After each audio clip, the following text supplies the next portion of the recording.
Well, welcome 2017.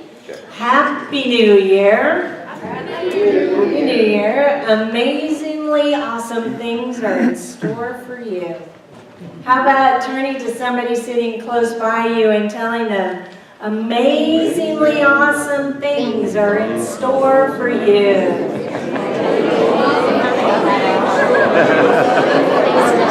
And now you can go, and good news. Say good news, good news. Amazingly awesome things are in store for me. Amazingly awesome things are in store for me. So how do we know this is true? How do we know amazingly awesome things are in store for you and in store for me? Because our mission, should we choose to accept it, is this: to consciously activate the creative process through the law, dispelling false beliefs and affirming an expansive life filled with amazingly awesome demonstrations. Amen. Are you up for it? Yes. Are you up for it? And do you really know what all those words mean? You know, if we've been in Unity a long time, we have this language, and it's fundamental to the spiritual nature of our reminding ourselves of our magnificent. But not everybody's been in Unity a long time, and even if we have been, sometimes we forget. And we forget what words like this mean: consciousness, spiritual truth, the absolute, the relative, false beliefs. So the entire month of January, we're going to go through what some of these terms mean so that we can all begin 2017 on the same foundation. We're going to start with the law. The law. And what does that mean in our minds? What does that mean in our hearts?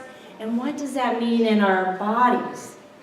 Because there's a difference between rules and laws.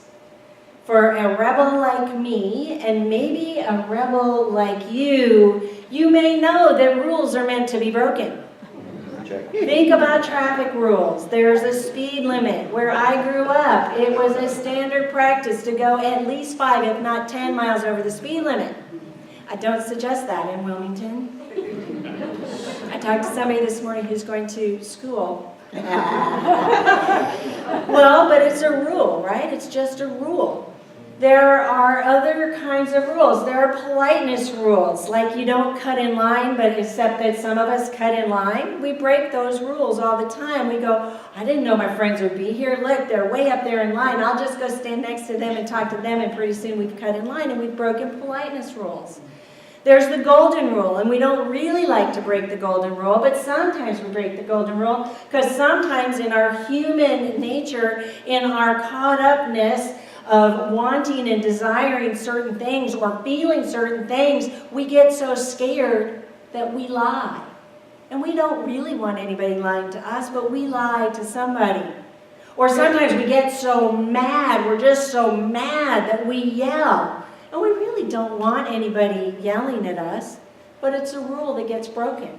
And then there are the rules of the 10 Commandments that really ought not to be broken, but they sometimes get broken, and the people who break them sometimes go to jail. Right? You know the rules I'm talking about, like do not kill, unless we're in war, and then in that case the rule changes and it's okay to kill. So do you see how rules change all the time?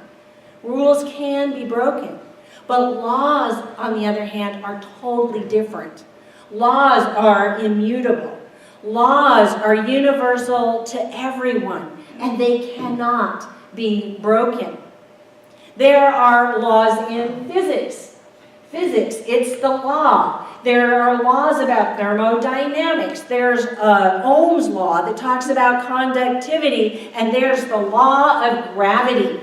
We all, well, at least I think we all know about the law of gravity. If I held an object like a book up here and I let it go, it would fall. It would fall. And we know that the moon rotates around the earth because of the earth's gravitational pull. We can count on it every time. Those laws don't get broken.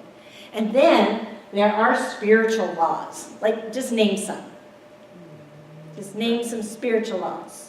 Law of circulation. The law of circulation, which is kind of like the law of karma. We give and then we receive. We sow and then we reap. That's the law of circulation. The law of grace is another law, and that law keeps us from reaping all that we sow. Thank you, God.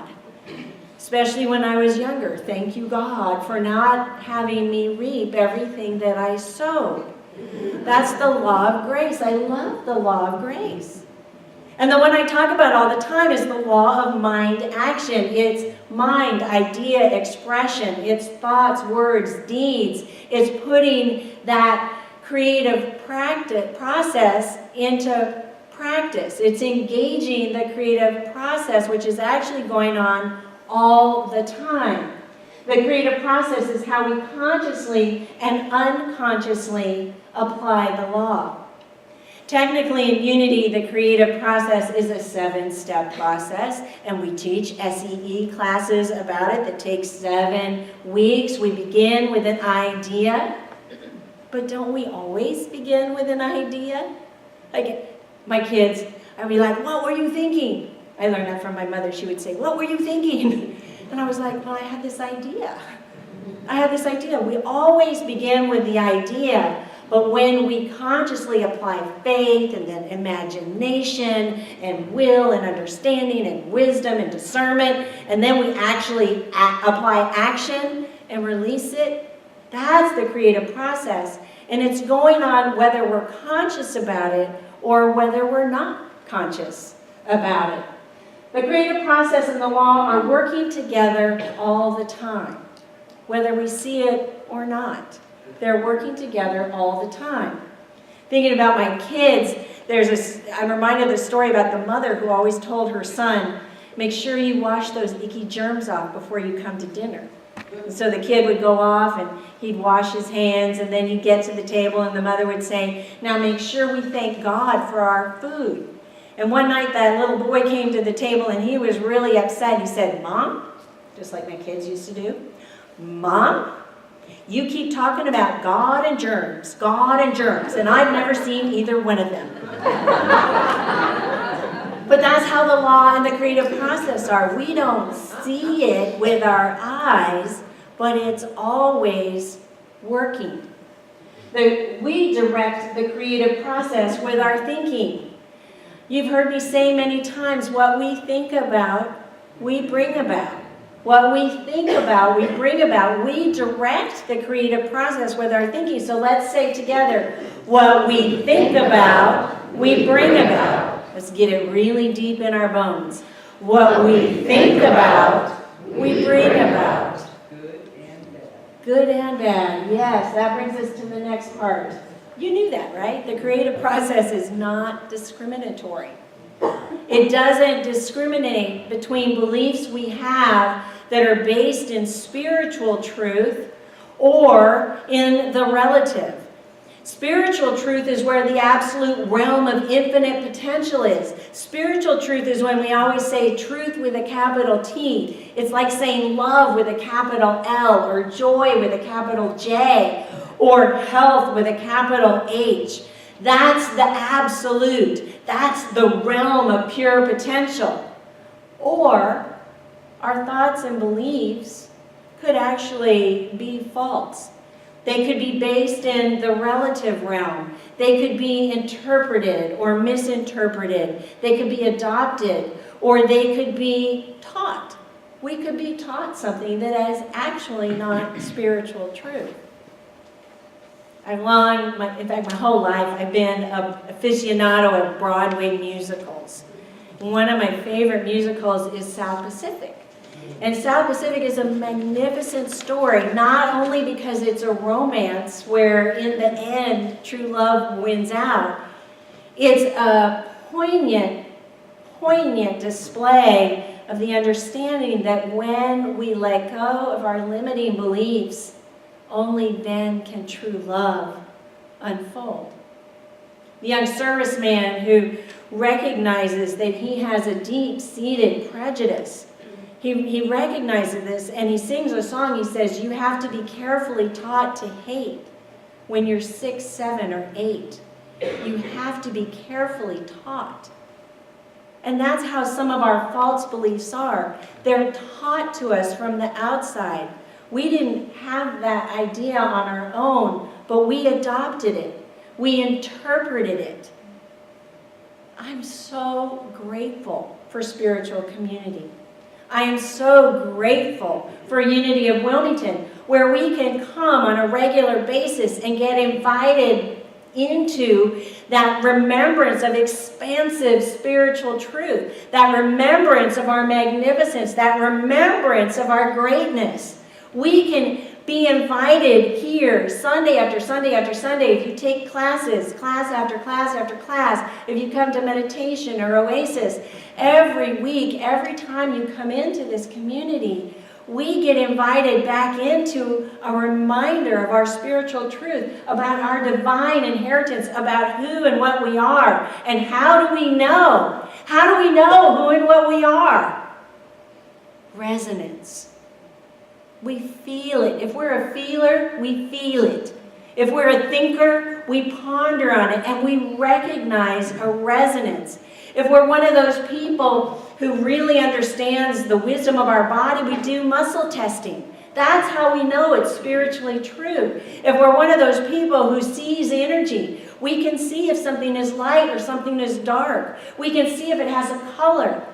If we're one of those people who's psychic, we just open our ears and we listen for the voice. Maybe we're a combination of those things. Maybe we're a feeler and a psychic, or a thinker and a muscle tester. But we have the capacity to discern for ourselves what spiritual truth is. We just sometimes forget to do that. We forget to turn toward and take that examination. Or sometimes that false belief is so deeply embedded in us that we don't even know it's there. There's a story about a man who, as he grew up, he knew his family history. His grandfather had died of a heart attack at the age of 55. And as he grew older, then pretty soon his father died of a heart attack at the age of 55. So what was this man to believe? That he too would die of a heart attack at the age of 55.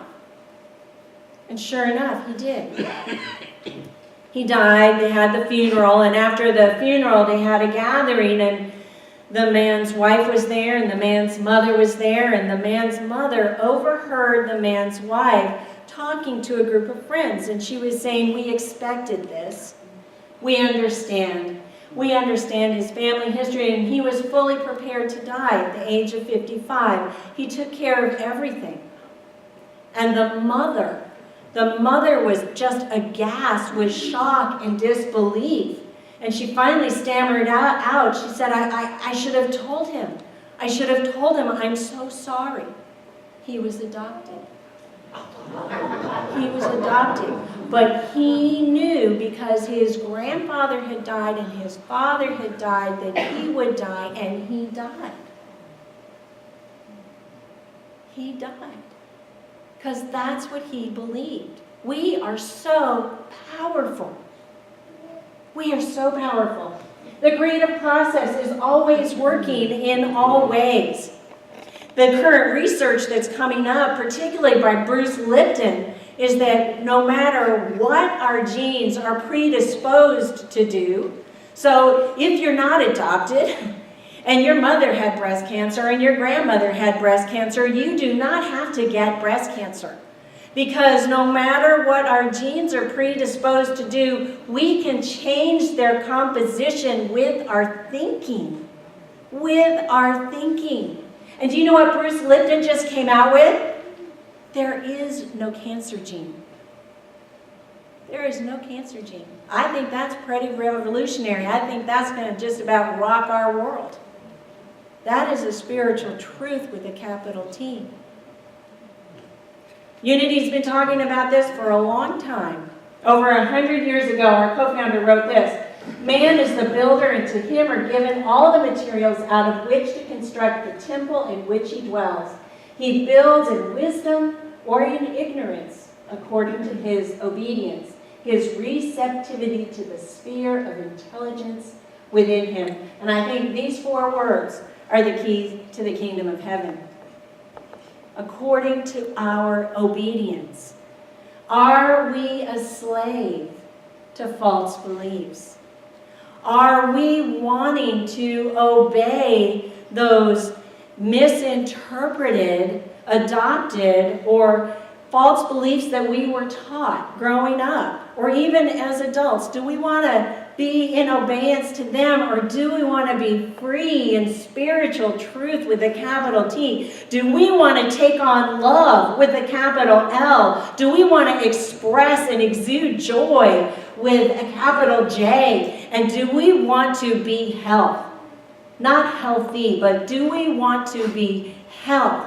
Our divine birthright of health. What do we want? The Chinese have a proverb, and some actually say it's a curse. May you live in the most interesting of times. There are many of us who feel like right now we're living in the most tumultuous of times. People are scared in our community. They're scared to go to the grocery store, they're scared to go to church, they're scared to go to a nightclub, and now they're even scared to go to an airport because we fear being gunned down. People are scared in our government. We're afraid of what our government is doing or could do. What about human rights? What about equality? Isn't our government supposed to stand with us? And when I say people, I don't mean faceless people on the evening news. I mean you, and I mean me. What do we do when we're scared? What do we do when we're afraid? And what do we do when we look out into our worlds and we see evil and prejudice and hatred? Well, we can always employ the spiritual practice of denial. It's not that we deny that evil is there or the hatred or the prejudice is there. It's not that we deny that we are feeling fear. We deny that those things have no power over us. Absolutely no power over us. Here are the denials. Say them with me, please. Thoughts of evil have no power over me. Beliefs about prejudice have no power over me. Fear has no power over me. Yay! It feels really good. We've just rebuked it. It's a biblical term, it's a religious term, but sometimes it's appropriate. But we've rebuked hatred, prejudice, and fear. We've rebuked evil. And what we've done is we've created an immense, vast, rich, and fertile vacuum. And what do we know about vacuums? The universe abhors a vacuum. So what do we want to fill it with? Affirmations.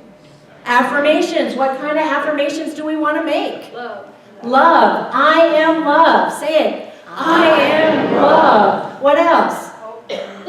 I am hopeful. I am hopeful. I am safe. I am safe. Ooh, that feels good. I am safe. I am great. I am peace. I am peace. I am strong. I am strong. I am prosperous. I am grateful. I am grateful. I am joy. All of these affirmations get planted in us. New ideas or ideas we had forgotten about. This is how we have an amazingly awesome year.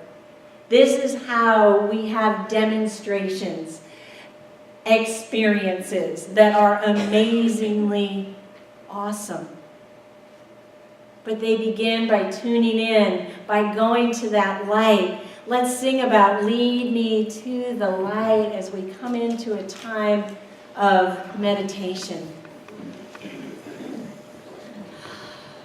Imagine.